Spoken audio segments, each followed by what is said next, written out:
Paman Qian melihat Chen Ping hendak menyerangnya, jadi dia meledak dengan aura dan mencoba melawan. Namun, ketika aura Chen Ping langsung menyelimutinya, Paman Qian tiba-tiba tertegun. Mata Paman Qian terbuka lebar dan dia menatap Chen Ping dengan tidak percaya. Aura yang baru saja meledak langsung menghilang, dan dia terlihat sangat bersemangat. Paman Qian, kamu, ada apa denganmu? Yao Mei melihat pemandangan ini dan bertanya pada Paman Qian. Kamu sebenarnya. Paman Qian menunjuk ke arah Chen Ping, tapi dia menelan kata-katanya lagi. Yao Mei, silakan keluar. Ada yang ingin kukatakan dengan rekan Tao ini. Paman Qian meminta Yao Mei keluar dan berbicara dengan Chen Ping sendirian. Yao Mei sedikit bingung dan berkata, Paman Qian, Chen Ping ini jelas bukan dari istana Tuan Kota. Kamu harus percaya padanya. Yao Mei mengira Paman Qian masih tidak mempercayainya dan ingin mengambil tindakan terhadap Chen Ping. Yao Mei, tolong keluar dan biarkan kita berdua bicara. Seharusnya tidak apa-apa. Chen Ping juga berkata pada Yao Mei. Melihat ini, Yao Mei hanya bisa berbalik dan pergi. Setelah Yao Mei pergi, Chen Ping menjepit jarinya, dan seketika beberapa formasi muncul, membungkus seluruh ruangan. Chen Ping membentuk formasi perisai. Formasi perisai ini berkali-kali lebih kuat dari formasi perisai yang dipasang di ruangan pada awalnya. Melihat pemandangan ini, Paman Qian terlihat sangat bersemangat. Rekan Tao, saya tidak menyangka Anda menjadi biksu manusia. Hebat. Paman Qian memandang Chen Ping dan berkata, ternyata aura yang baru saja dikeluarkan Chen Ping mengandung sedikit aura manusia, yang bisa dirasakan oleh Paman Qian. Justru karena inilah Paman Qian berhenti, percaya bahwa Chen Ping tidak lagi berada di rumah Tuan Kota. Lagi pula, manusia tidak diperbolehkan muncul di seluruh kota binatang, apalagi istana Tuan Kota. Kamu juga seorang biksu manusia. Mengapa kamu bersembunyi di kota binatang dan apakah kamu sedang berbisnis membeli batu spiritual abadi? Chen Ping bertanya pada Paman Qian. Anda tidak tahu apa-apa, rekan Tao, tetapi lingkungan hidup umat manusia kita sekarang sangat buruk, dan sebagian besar sumber daya dikendalikan oleh para orc.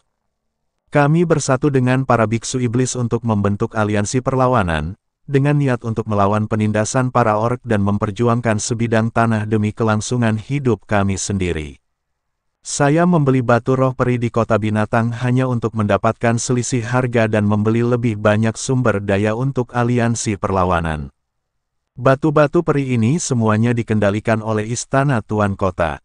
Harga pembeliannya sangat rendah, dan istana Tuan Kota mendapat untung besar darinya. Aku ingin tahu dari mana asal batu roh peri di tangan rekan penganut Taoku. Batu roh peri besar ini tidak boleh ditambang oleh rekan penganut Taoku, kan? Paman Qian bertanya pada Chen Ping. Chen Ping menggelengkan kepalanya, saya merampoknya. Merampoknya. Paman Qian terkejut dan berkata dengan wajah penuh keterkejutan, siapa yang kamu rampok? Kota binatang ini tidak mengizinkan pertempuran. Selanjutnya, kekuatan seorang biksu yang dapat memiliki batu roh peri sebesar itu pasti luar biasa. Dengan budidaya alam kesengsaraan tingkat 9, bisakah kamu merebut batu roh peri ini? Paman Qian benar, sebongkah batu peri yang begitu besar, biksu kecil biasa pasti tidak memiliki kekuatan untuk memegangnya.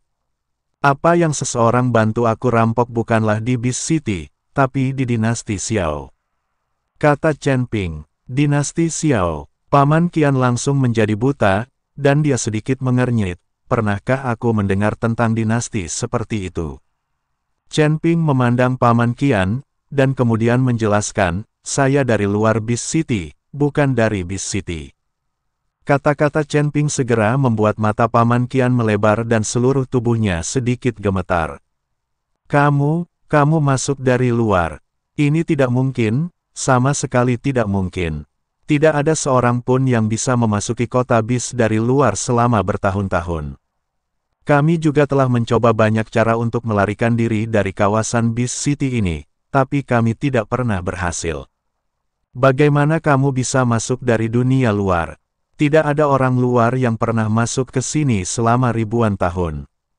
Paman Qian sama sekali tidak percaya dengan apa yang dikatakan Chen Ping. Percaya atau tidak, hanya itu yang bisa saya katakan. Melihat Paman Qian masih tidak mempercayainya, Chen Ping tidak punya pilihan. Kalau begitu, bisakah kamu memberitahuku bagaimana kamu masuk? Paman Qian bertanya. Chen Ping menggelengkan kepalanya. Tidak mungkin dia bisa mengatakan bahwa dia dibawa masuk. Melihat Chen Ping tidak mengatakan apa-apa, Paman Qian menghela nafas, dan ekspresi kegembiraannya menjadi sedikit kesepian. Terlihat dia sangat ingin kabur dari tempat ini. Bagaimanapun, para orc adalah yang utama di sini, dan manusia atau iblis hanyalah biksu tingkat terendah.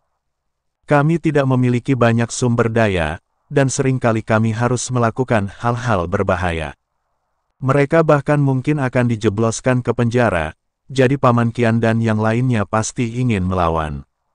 Rekan Tao, saya tidak mampu mengambil batu roh peri Anda, dan saya menyarankan Anda untuk meninggalkan kota Bis sesegera mungkin.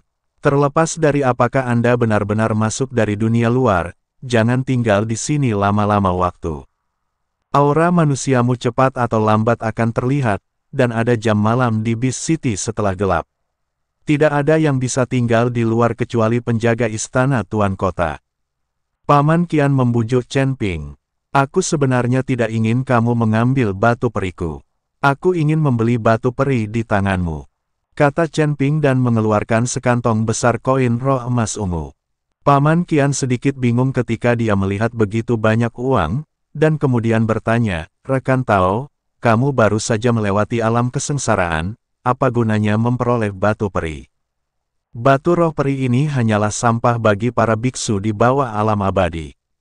Tidak sebagus batu roh biasa. Paman Qian tidak mengerti apa yang dilakukan Chen Ping, seorang biksu di alam kesengsaraan, untuk mendapatkan batu roh abadi. Karena aku menginginkannya, itu secara alami berguna. Bukankah kamu membeli batu peri untuk mendapatkan selisih harga? Itu tidak sama dengan menjualnya langsung kepadaku. Dan aku bisa membayarmu koin roh emas ungu di muka, dan kamu bisa membantuku membelinya di kota binatang buas ini. Seperti yang dikatakan Chen Ping, dia mengeluarkan sekantong besar koin roh emas ungu lainnya. Melihat koin roh emas ungu di depannya, Paman Qian sangat terkejut hingga dia tidak bisa berkata-kata. Dia benar-benar ingin mengetahui latar belakang Chen Ping, tetapi dia tahu bahwa Chen Ping pasti tidak akan memberitahu. Jika Chen Ping tidak mengungkapkan aura kemanusiaannya sekarang, Paman Qian pasti akan menyimpulkan bahwa Chen Ping berasal dari istana Tuan Kota. Lagi pula, hanya orang-orang dari istana Tuan Kota yang bisa begitu kaya. Oke, aku berjanji padamu. Paman Qian ragu-ragu sejenak, lalu dengan cepat mengumpulkan koin roh emas ungu. Setelah menyimpan koin roh emas ungu, Paman Qian mengeluarkan tas penyimpanannya, yang berisi batu roh peri yang dia beli. Hanya itu yang kumiliki saat ini. Aku akan terus membelikannya untukmu. Jika Anda membutuhkan banyak batu peri, Anda juga dapat mencoba bekerja sama dengan titik akuisisi resmi. Kata Paman Qian. Bukankah semua situs akuisisi resmi menyerahkan batu roh peri ke istana Tuan Kota? Chen Ping bertanya. Tentu saja harus diserahkan ke istana Tuan Kota, tapi Tuan Kota tidak tahu berapa banyak yang harus diserahkan. Saya bisa memberi Anda alamatnya. Anda bisa pergi ke titik perolehan dan melihat-lihat. Saya juga diam-diam bekerja sama dengan orang yang bertanggung jawab di sana. Kata Paman Qian. Ketika Chen Ping mendengar ini, dia segera mengerti bahwa ini adalah kasus mencuri diri sendiri, tetapi Chen Ping tidak peduli dengan pencurian diri, selama dia mendapatkan batu peri. Setelah mengobrol sebentar dengan Paman Qian, Chen Ping pergi. Apa yang kamu bicarakan dengan Paman Qian? Apakah kamu sudah mengobrol begitu lama? Setelah Chen Ping keluar, Na Yaomei bertanya pada Chen Ping. Tidak apa-apa. Hanya tawar-menawar, kata Chen Ping sambil tersenyum tipis. Kalian, kenapa kamu punya batu roh peri sebesar itu di tanganmu? Pasti sangat berharga kan? Apakah nilainya 500 koin roh emas ungu? Yao Mei bertanya dengan penuh semangat. Sepertinya dia ingin meminjam uang dari Chen Ping. Tidak, aku baru saja memberimu 100 koin roh emas ungu. Kata Chen Ping. Ah, kamu hanya memberiku 100. Paman Qian semakin pelit sekarang.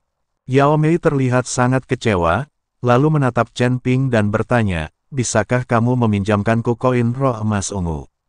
Aku akan menemui saudaraku, dan memberikan sejumlah uang kepada penjaga itu, sehingga penderitaan saudaraku akan berkurang. Berapa banyak yang harus dipinjam? Chen Ping bertanya. Yao Mei ragu-ragu sejenak, lalu mengertakkan gigi dan berkata, baru 5. Aku akan memberimu 10. Chen Ping langsung melemparkan 10 koin roh emas ungu ke Yao Mei. Setelah mendapatkan koin roh emas ungu, Yao Mei sangat senang dan membawa Chen Ping langsung ke penjara. Penjara kota binatang berada di barat daya kota binatang. Karena mereka tidak bisa terbang, Chen Ping dan Yao Mei berjalan lebih dari 1 jam sebelum mereka tiba di lokasi penjara. Chen Ping melihat sekeliling dan menemukan bahwa tidak ada bangunan di sekitar penjara, dan seluruh penjara diselimuti kabut putih, sehingga mustahil untuk melihat apa yang terjadi di dalam penjara. Yao Mei memimpin Chen Ping melewati kabut putih dengan arah yang jelas dan familiar dan menemukan pintu masuk ke penjara. Berhenti. Pada saat ini, seorang biksu setinggi 8 kaki yang mengenakan baju besi perak dan memegang pedang panjang berjalan keluar dari kabut putih. Penjaga ini berwajah kekar, berbahu lebar, dan berbadan tegap, berdiri seperti gunung, dan aura alam Mahayana terlihat samar-samar di sekujur tubuhnya. Chen Ping sedikit terkejut saat melihat penjaga di depannya. Apakah semua orang di penjara adalah biksu Mahayana? Apakah itu terlalu berlebihan? Kapten Zhou, ini aku. Kali ini, Yao Mei berteriak kepada penjaga di depannya. Biksu itu menatap Yao Mei, menyeringai dan berkata, jadi ini Yao Mei, datang menemui saudaramu lagi. Baiklah, biarkan aku menemuinya. Setelah Yao Mei selesai berbicara, dia mengeluarkan 10 koin roh emas ungu dan menjejalkannya ke tangan Kapten Zhou. Setelah Kapten Zhou melihatnya, dia mengembalikan koin roh emas ungu.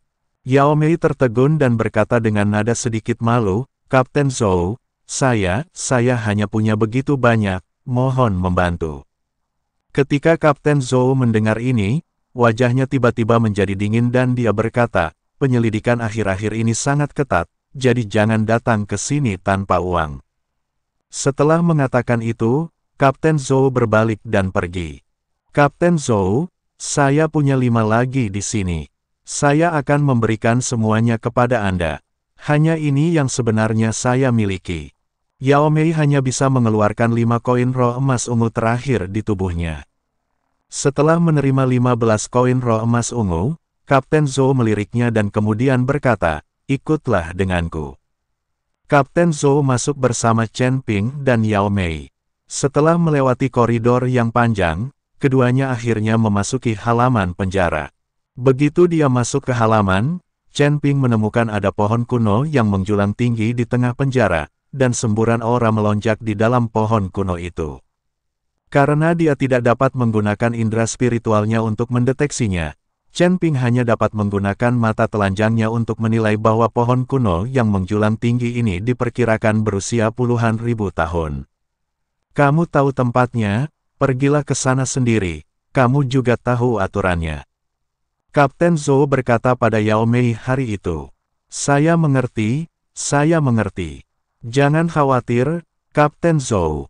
Saya pasti akan keluar dalam 1 batang dupa, dan saya tidak akan pernah berlarian dan melihat-lihat. Yao Mei mengangguk dan berkata, ya, Kapten Zhou berkata dengan ramah dan pergi.